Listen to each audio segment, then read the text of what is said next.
নমস্কার সবাইকে সুন্দরবন ডায়েরির আরও একটি নতুন পর্বে অনেক অনেক স্বাগত জানাই। এখন অনেকটা বেলাতেই আজকে পর্বটা শুরু করলাম। সকাল থেকে সব কাজকর্ম চলছে, পুরোটা ক্যামেরাবন্দি হয়নি, কিছু কিছু ক্যামেরাতে ধরা আছে। অনেক কাজ চলছে, যেহেতু বাড়িতে সামনে অনুষ্ঠান, লোকজনও আসা শুরু করবে দু একদিনের মধ্যে, ওই জন্য একটু পয় পরিষ্কার করার ব্যাপার, চারিদিকে সামলানো, সকালের বাসি কাজ, সকালের রান্নাবান্না সবটাই হয়ে গেছে।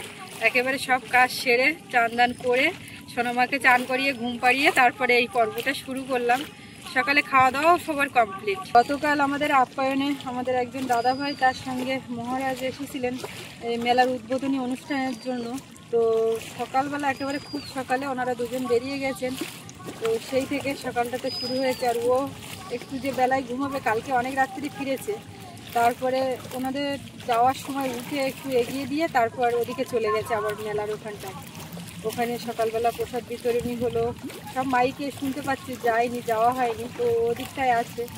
আর আমি এখন শুরু করলাম বাড়ি থেকে টুকটাক যা করবো সেটাই আপনাদের মাঝে তুলে ধরবো। মা বাবা ওদিকে পুকুরে মাছ ধরারও একটা প্ল্যান করছে, বসে বসে খেতে বসে। তো সেটাও কত দূর কী হয় সবটাই দেখাবো, সঙ্গে থাকুন, সম্পূর্ণ পর্বটা দেখতে থাকুন, আশা রাখছি ভালো লাগবে। আর যারা নতুন দেখছেন চ্যানেলটি সাবস্ক্রাইব করে আমাদের পাশে থাকবেন। তো সাথে থাকুন, দেখতে থাকুন। আর এখন একেবারে আজকে পর্বটা শুরু করলাম নদীর কূল থেকে, জলের পাশ থেকে। জোয়ার কিন্তু এই পর্যন্ত উঠেছিল, এই যে জলের একটা দাগ দেখলে বুঝতে পারবেন, শুকনো জায়গা আর ভিজে জায়গা। তো এই পর্যন্ত জল উঠে এখন কিন্তু ভাটা হচ্ছে। আর এগোনে নদীতে প্রচুর হাফজা এসেছে। হাফজা বলতে যেটা, এই যে গাছের ফুল ফল পাতা ডালপালা সব ভেসে এই নদীর ফুল দিয়ে, এই যে জাল ফেললেই জাল ভর্তি হয়ে এগুলো উঠে যায়। ওই জন্য একটু জাল ফেলার ক্ষেত্রে অসুবিধা হচ্ছে। এইগুলো যখন আরও বেশি পরিমাণে আসে নদীর কূলে চাপে, তখন সেইগুলো তুলে সংগ্রহ করে জ্বালানি করা হয়। সেটা তো আপনারা দেখেছেন, আমাদেরও তোলা হয় বেশি, ওই ডাল টাল কাঠকুটো টাইপের। তো তুলনামূলক অনেকটাই কম। এগুলো কোথায় যায়, যেখানে একদম একটা কোন টাইপের আছে সেখানে ভেসে ভেসে গিয়ে ওঠে।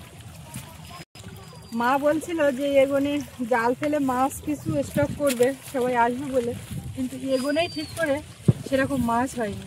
রাত্রিবেলাতে জাল টাল ফেলেছে, কিন্তু সেই এক সাঁজের মতো এরকম যে একেবারে কেজি কেজি মাছ পাওয়ার ব্যাপার, সেটা কিন্তু আর এগোনে হয়নি। এমনটাই হয়। তো যাক, এখনও জাল ফেলার সময় আছে, দেখা হয় শেষ পর্যন্ত। আর ওদিকে চালে লাউ তো পাড়া হয়েছিল, আমরা হাঁসের তো দিচ্ছি লাউ, মাঝে খাচ্ছি, পাড়ায় বিলি করছি, বিক্রিও করছি, এত রকম কিছু করা হচ্ছে। কমেন্টে আসছিল যে হাঁসের লাউ না দেওয়ার জন্য ঠান্ডা লেগে যাবে। এবারে কি হচ্ছে, লাউ অনেকটাই তো হয়েছে, পাড়ায় বিলি করা হচ্ছে, চেনা জানার মধ্যে তারা নিয়ে যাচ্ছে, দেওয়া হচ্ছে। আর বিক্রি বলতে কি, 10 টাকার লাউ, ওতে বিক্রি করে লাভ তো সেরকম কিছু না, নামমাত্রায় বিক্রি এরকম একটা টাইপের। তো সেই একটা দুটো হয়েছে, ওটা না হওয়ারই মতো, কিন্তু হাঁসের দেওয়া হচ্ছে। ওটা একটা সবজি, ঠান্ডা লাগে কিনা অতটা বলতে পারবো না। তো ওই ভাতের সঙ্গে একটু দিলে পরে কি খাবারের খরচটা একটু বেঁচে যাচ্ছে, অন্য ভাতটা বেশি দিতে লাগছে না, একটু লাউ খাচ্ছে, এই আর কি। আর অযথা বাড়ি হয়েছে তো অতিরিক্ত হওয়া, তখন তো আর কিছু করার নেই, এদিক ওদিক একটু অপচয় হয়।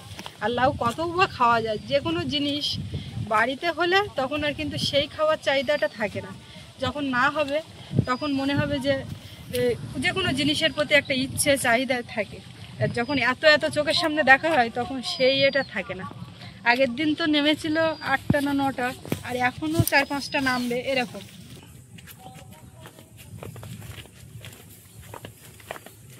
বাড়িতে দেওয়ার মতো আর লাউ নেই, আবার চালে উঠতে। তারপরে এইখান থেকে এই যে হয়েছে দেখুন, এখান থেকেই দেখা যাচ্ছে এই যে দুখানা, এই একটা, এই পাশে এই দেখা যাচ্ছে। এইগুলো সব মা এই ঢালে আসতে পারিনি বলে এইগুলো বড় হয়ে গেছে। তো এগুলো তো এবার কি করতে হবে, হাঁসের গরুতে এইরকম দিতে হবে, গরু তো নেই আমাদের।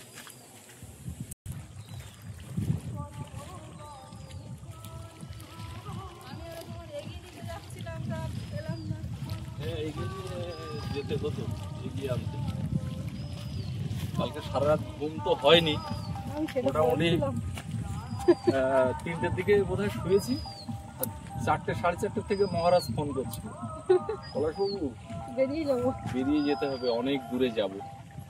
তো স্পেশাল একটা বোট করে ওনাদেরকে বোটে তুলে দিলাম, সঙ্গে মাস্টারমশাই স্বপনবাবু ছিলেন, তো ওনাদেরকে তুলে দিয়ে আবার ক্লাবের দিকে গেছিলাম, পূজা মণ্ডপে ছিলাম। পোশাক কই? এসে প্রসাদ তো নিয়ে আসা হয়নি, প্রসাদ সবাইকে দেওয়া হয়েছে কিন্তু আমারটা আমি নিয়ে আসি। তো তুমি তো নিয়ে আসবা, কালকে ডালা দিতে মনে ছিল? সব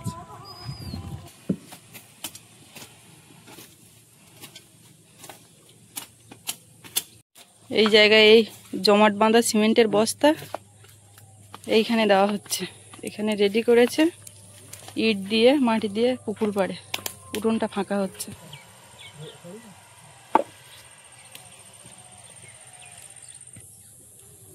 এইখানটা একটু মাটি গোবর দেওয়া হয়েছে, বর্ষাকাল চলে যাচ্ছে, এবার আস্তে আস্তে এইগুলো ঠিকঠাক করতে লাগে। এদিকে সৌরভ সোনার কাছে বুনুকে ধরিয়ে দিয়ে একটু কাজ করব, ও তো সেই একেবারে খুব সকালে উঠছে। মা গুড মর্নিং, এদিকে দাদারা কাজ করছে, তুমি দেখছো? পুরো তাকিয়ে আছে ওইদিকে। বাবু সোনা একটু নিয়ে রাখতে লাগো, আমি বাসন টাসনগুলো মেজে দিয়ে উঠে নিই। সব বাসনগুলো বের করা হয়েছে, এখন ধুয়ে মেজে উঠবো। আর এইখানটায় সেই মাছগুলো লেগেছে, আপনাদেরকে একটু দেখাই। মনোপিয়া মাছ যেটা ছাড়া হয়েছিল, সব ঝাঁক বেঁধে এখান থেকে ঘাটের কাছ দিয়ে। কি দারুণ দেখাচ্ছে, কিচ্ছু হয়তো পাচ্ছে না এই মুহূর্তে, সব দেওয়া হয়ে গেছে, খেয়ে নিয়েছে, কিন্তু এখানটায় ঘাটের কাছে রাত দিন 24 ঘন্টা এখানটায় থাকে। হাঁসগুলো সব ছেড়ে দিয়ে, এই হাঁস ওদিকে বড় হাঁস ছেড়ে দিয়ে খেতে দেওয়া হয়েছে। আজকে একেবারে সকাল হওয়ার সাথে সাথে চড়া রৌদ্র দিচ্ছে, সকাল হয়েছে সঙ্গে সঙ্গে রোদ। সামনেটা বেশ ফাইনাল, একদম পরিষ্কারটা কেমন হয়েছে আপনাদেরকে একটু দেখাই। এখানে তো ঘাস কুটো, তারপরে ওই যে জমাট বাঁধা সিমেন্টের বস্তা কদিন ধরে আছে, সে আর সরানোই যায় না। তো আজকে শেষমেশ সব এখানটা একটু পরিষ্কার করা হলো। বস্তাগুলো ঘাটের কাছে দিয়ে নিয়েছি, বুঝলে? এখান থেকে সাইডে একটু জল টল তোলা যাবে। আমি ট্যালেন্টেড কিছু না, যারা করেছে তারা ট্যালেন্টের পরিচয় দিয়েছে, আমি আর কি বললাম। আর এই কাঠগুলো এখান থেকে বেরোলো এই ঘাস কুটোর মধ্যে থেকে, এই 1 রোদ 2 রোদ পেয়ে গেলে এটা জ্বালানি হয়ে যাবে। এই ডুব দিলি কেন? একটু নামলি কেন? ঠাম্মা ঠাকুর তো জলে নামলে মাছ ধরতে, তখন তো নামতে পারতিস। ফুচুত করে শুধু ডুব দেওয়া, তুই এক্ষুনি নামলি কেন? শোনো, ওই মতো তো আমি দেখে নিয়ে আসি ঠাকুরটা ঠাম্মা। হ্যাঁ,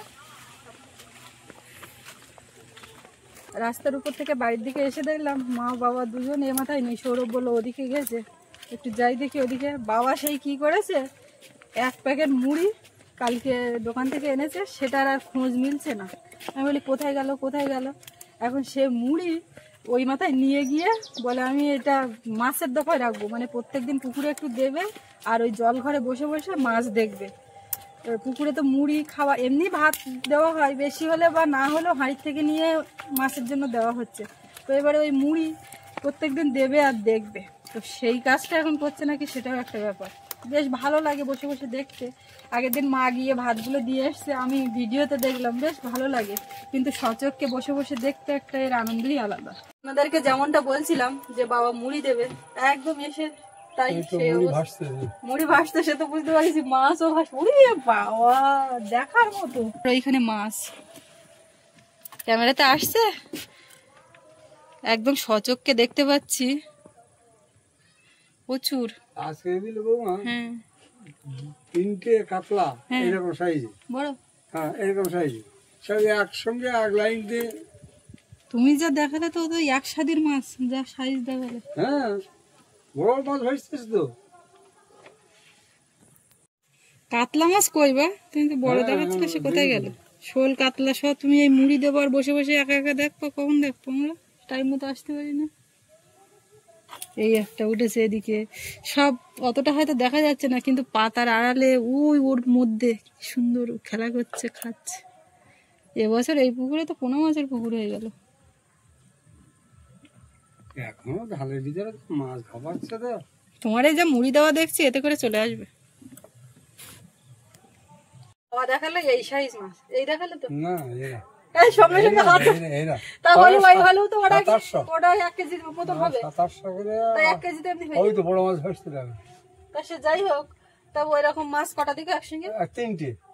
তিনটে লাইন দিতে। আমরা এত আনন্দ করছি, কার পুকুর থেকে বেরিয়ে গেছে তারা কষ্ট পেয়েছে, এটা কিছু করার নেই। আমাদের পুরানো বাড়ির পুকুর থেকেও তো সব মাছ উঠে চলে গেছে, তো সেখানেও আমাদের কিছু করার নেই, গিয়ে আর কিছু পাবো না।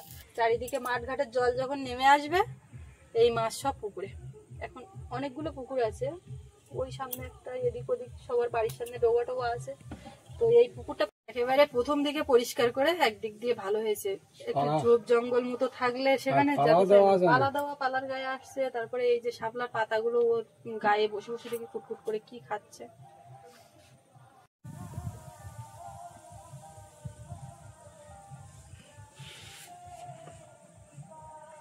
ও চলো মাছ ধরে যাও। সৌরভ জলে নামে পুরে বলতেছি এই যে পাইলিং করে দিয়েছে তো, মাছটা সব ওই পাইলিং এর ভিতরে।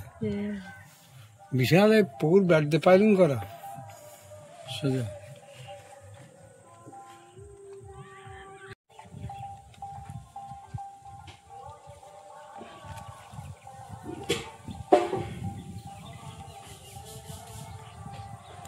পুঁই শাক বলতে যে হবে না? আমি বলিনি না, সকলে বলে দিই হয়। দেখো চালে পুঁই শাক উঠেছে, ও পাশ দিয়ে লাউ উঠেছে, তাও এখানে দেখা যাচ্ছে না যে লাউ হয়েছে কিনা। চলো এবার মাছ ধরা, ওখানে মাছ দেখে দেখে এইবার গিয়ে মাছ ধরতে বসতে হবে। তা সেখানে পাওয়া যাবে কিনা, মাছ আছে ওই লাস্টে ওই হাওয়াই জাল সিস্টেম মাছ আলু করেছে। আর বাবা আজকে প্রথম টপে বলছে হাওয়াই জাল ফেলে দাও। না, হাওয়াই জাল দিলে কি হয়, মাছ যা বাঁধে তারপরে আর ছেড়ে দেওয়ার মাছ ছাড়লে বাঁচে না। ফাঁস জালে বেঁধে গেলে মাছ একটু বাঁচতে অসুবিধা হয়। পেয়ারা কত খাবা? কেন? পেয়ারা তো এবার বেচতে হবে কম, সব গাছে পেয়ারা দিতেছে, এখানে প্রচুর পেয়ারা দিতেছে। ওই একটা দুটো পেয়ারা বীজগুলো একেবারে উল্টে তুমি দেখতে একটা দুটো দাঁড়াও, সব গাছে হোক। এইসব কি সব? এগুলো পেয়ারা। এখন পেয়ারা তো, হ্যাঁ হ্যাঁ, এখন পেয়ারা তো। আর এই গোড়ার দিকে দেখেছো, এই বড় বড় পেয়ারা দেখতে নিয়েছো, এই দেখো। আর সব গাছে যখন হবে তখন কি করবো, কটা খাবা? থাকুক, কিন্তু গাছগুলো পেয়ারা বেশি খালি তো আবার অম্বল হয় না, বেশি খাইতে পারবো না, একটা দুটো খাবো। কালো কালো হয়ে যায়। হ্যাঁ ও হয় ওই এই সময়। এই কলার কাঁদিটা চোখের সামনে দেখতে দেখতে বড় হলো, কাঁদিটা পড়লো, আপনারা সবটাই দেখলেন। এখন মানে কাটার মতো সেইভাবে হয়নি, আরো কদিন যেত। তো কেটে রাখি, সবাই আসবে যেহেতু খেতে পারবে। পেকে যাবে বলি না, গরম দিচ্ছে, খুব বেশি বড় না। তো এই কাঁদিতে কতগুলো কলা আছে আর বলতে চাচ্ছি না, তবু আইডিয়া করে বলবেন। এটা ছড়া টড়া আর কাটবো না, এইভাবে রাখবো, পেকে গেলে বের করলে সবাই মিলে এক জায়গায় বসে খেয়ে কমপ্লিট হবে। এটা ছোট আছে তো এমনি এতেই গোনা যাবে। অনেকগুলো পড়ছে, এই যে ঝটপট দেখুন বুঝতে পারবেন। ওই কোনায় পুকুরি কোনাটা বড় খালি পুড়েছে, ওই পুকুরে দাঁড়া। হ্যাঁ, এইবারে কলা গাছটা কেটে দিতে হবে। আর এই কলার থেকে এর থেকে ঠোঁটটা খাওয়া যাবে না, এমনি মরে মরে যাচ্ছে। সাবধানে কাটতে হবে, ওই তারটাই যাতে না লাগে। না জানি কেটে ফেললাম বলে আমি ভাবছি কাটা হবে না, ছোট কাঁদি ওইভাবে বস্তায় দেবো। আমি কেটে ফেলেছি, এখন ও যাচ্ছি যাচ্ছি। কতগুলো হয়েছে বলো তো দেখি, বস্তায় ভরবো। গুলো একটু। আজকে রোদটা খাক।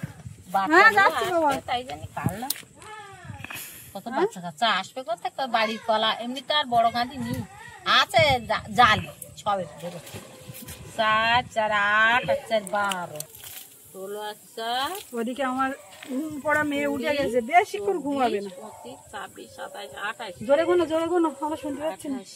আপনারা তো লিখে ফেলেছেন যে কতটা হবে। 30 32 33 34 35 36 37 38 39 40 44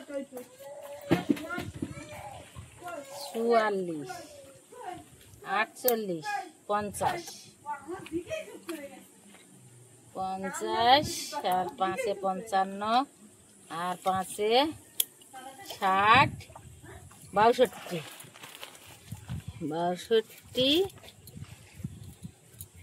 আর 4 66 আর 4 70 74টা হিয়ে না একটু আটাটা মরুক, তা বস্তায় ভরে দেবো। 78 না, তাহলে তুমি আবার গুনে দেখো, আমার ভুল হতে পারে, আমার বয়স হয়ে গেছে তো, আর অনেক সময় ভুল হয়ে যায়। ওই থালা ঠালা ছিল যেখানে, ব্যাগ ঝোলানো, দেখ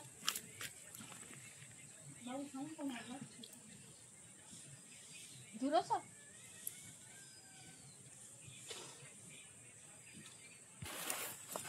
বেরো বেরো বেরো, জালে ঢোক। আর কি সুন্দর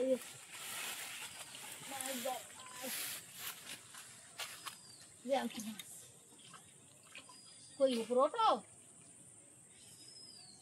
আমার আগা ঘাদা হয়ে যাচ্ছে, তুমি তো এখন উপরেই উঠে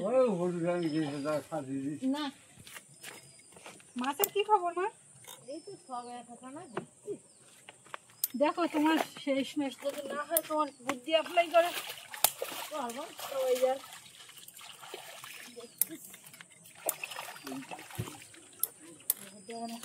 ও তোমার নতুন পাঞ্জাবি বের করেছে, কালী পূজায় এবার পড়বে তো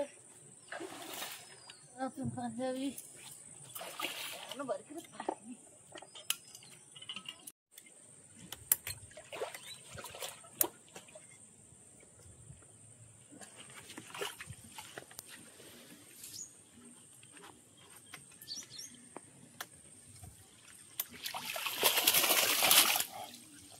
না বৌমা, এদিকে আসো, কি মাছ নেবার দেখো। এইসব মৃগেল মাছ স্যার নেওয়া নিলে। ও মা দেখো তুমি এতে কিসে কি করবা, হাওয়াই জাল টাল দিয়ে জাপানি ধরবা নাকি? জাপানি তো বাদ দেন না তো, যাই এই মৃগেল মাছ নেও, মা নিচ্ছে। কি নেওয়া দেখো। তেলাপিয়া ছেড়ে দিয়ে পড়েছে জালে। তো তাই না, পশু